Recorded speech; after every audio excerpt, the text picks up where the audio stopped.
Liris Chica. Dahil panghihinay namin kung bakit nila nilit go ang love team kahit malakas pa.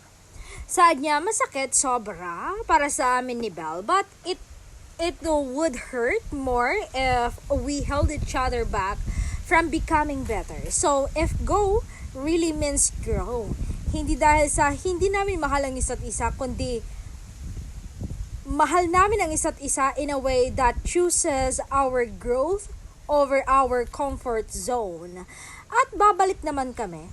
One day, we're both better, stronger, and whole.